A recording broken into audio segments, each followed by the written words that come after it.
समर्थ. माझ्या या जय जय रघुवीर समर्थ या चॅनलवर तुम्हा सर्वांचं स्वागत. मनाचे श्लोक 205 जे होते त्या श्लोकांचा मला जेवढा अर्थ समजला आहे तेवढा मी तुम्हाला माझ्या या चॅनलद्वारे सांगण्याचा प्रयत्न केला आहे.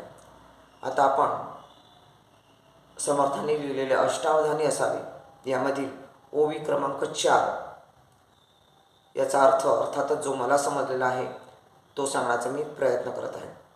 या ओवीमध्ये रामदास स्वामी असे म्हणतात, विवेक वाढवावा, विवेक वाढवावा, कर्मयोग आचरावा, निश्चय दृढ धरावा, समाधान पाहावे. आता विवेक हा शब्द समर्थांचा खूप आवडता शब्द आहे.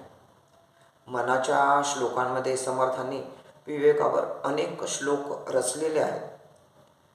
विवेक या शब्दाचा अर्थ योग्य काय आणि अयोग्य काय याची जाणीव, याची कल्पना आपल्याला येणं म्हणजे आपला विवेक जागृत असणं असं समजायला हरकत नाही.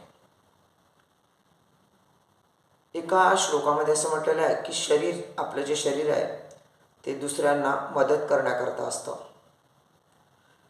आपलं जे मन आहे ते ईश्वर चिंतनाकरता. बुद्धी, आपली जी बुद्धी आहे ती विवेकाने निर्णय घेण्याकरिता असते. आणि सर्वात शेवटी म्हणजे जीवनाचा खरा उद्देश जो आहे तो आत्मज्ञान प्राप्त होण्याकरता आहे. म्हणजे विवेक जागरूक ठेवण्यासाठी आपली बुद्धी स्थिर असायला हवी. शेवटी निर्णय हा आपल्याला घ्यायचा असतो, परंतु तो निर्णय घेताना, त्याचा विचार निर्णय देताना आपली सद्विवेक बुद्धी जागृत असायला हवी. जे सज्जन लोक असतात किंवा जे संत लोक असतात त्यांनाही जेव्हा एखादा निर्णय घेताना संदेह निर्माण होतो तेव्हा ते त्यांची सद्विवेक बुद्धी जागृत ठेवून निर्णय घेतात. म्हणजे विवेक हा जागृत असावा. म्हणून ते म्हणतात विवेक वाढवावा, आपली विवेकबुद्धी वाढवावी. नंतर कर्मयोग आचरावा. आता कर्म दोन प्रकारचे आहेत. एक आहे फलाची अपेक्षा न करता केलेले कर्म. कुठल्याही प्रकारचं आपल्याला आपण केलेल्या कर्माचा मोबदला आपल्याला मिळणार नाही, याची मिळणार किंवा नाही मिळणार याची अपेक्षा न ठेवता केलेलं काम, केलेलं कर्म. आणि दुसरं म्हणजे मी आणि माझं हा अहंकार सोडून केलेलं कर्तव्य म्हणजे कर्म. तर ते म्हणतात कर्मयोग आचरावा. मी आणि माझं हा अहंकार सोडून द्यावा, ते माझं कर्तव्य आहे हा विचार मनात ठेवावा. तसंच कर्म करताना कोणत्याही फळाची अपेक्षा करू नये. कर्म निष्काम करावं. कर्म करताना आपलं मन निस्वार्थ असावं. मी हे माझं चांगलं व्हावं म्हणून हे काम करत आहे असा विचारसुद्धा मनात आणू नये. शुद्ध मनाने ते कर्म करायला हवं. पुढे ते म्हणतात निश्चय दृढ धरावा. इच्छाशक्तीच्या जोरावर व्यक्ती आपले ध्येय गाठू शकतो.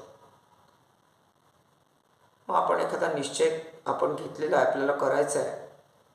जर आपल्याला आपले एखादे ध्येय गाठायचे आहे तर ते गाठण्याकरता पहिल्यांदा ध्येय ठरवायचे, नंतर ते ध्येय प्राप्त करण्याकरता निश्चय करायचा की नाही, मला कितीही अडथळे आले तरी मला माझं ध्येय प्राप्त करायचं आहे.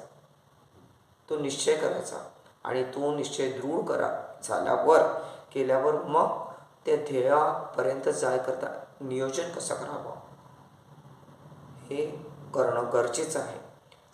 त्यामुळे रामदास स्वामी म्हणतात की जो पण निर्णय तुम्हाला घ्यायचा आहे किंवा जो पण तुम्हाला ध्येय ठरवायचा आहे तो दृढ मनी संकल्प करा आणि ते ध्येय गाठण्याकरता जो निश्चय केलेला आहे तो पक्का करा. तरच तुम्हाला तुमचे ध्येय प्राप्त होईल. आणि नंतर ते म्हणतात समाधान पाहावे. सुख आणि आनंद याच्या पुढची अवस्था आहे समाधान.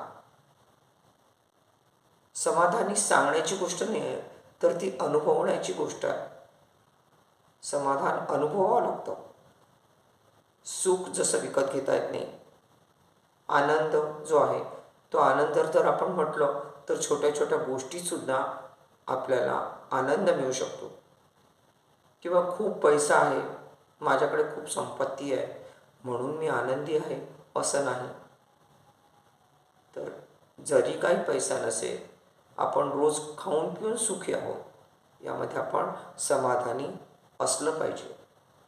सुख घेता येत नाही. सुख भेटण्याकरता साधने मात्र विकत घेता येतात. परंतु ती साधने विकत घेतल्यावर खरोखरच आपल्या मनाला आनंद मिळतो का, हे लक्षात घ्यायला हवं. मनुष्याने आपण ज्या परिस्थितीत आहोत त्या परिस्थितीत समाधान पाहत राहावं. आपल्या मनाला ज्याने शांती मिळते ते समाधान. असा या ओवीचा मला जो समजला आहे तो अर्थ मी तुमच्यासमोर सांगण्याचा प्रयत्न केला आहे. ओवी पुन्हा एकदा म्हणून दाखवते. विवेक विवेक वाढवावा, कर्मयोग आचरावा, निश्चय दृढ धरावा, समाधान पहावे. जय जय रघुवीर समर्थ. शुका सारिखे पूर्ण वैराग्य जाचे, वसिष्ठा परिज्ञान योगेश्वराचे. कवी वाल्मिका सारिखा मान्य ऐसा, नमस्कार त्या सद्गुरु रामदासा. जय जय रघुवीर समर्थ.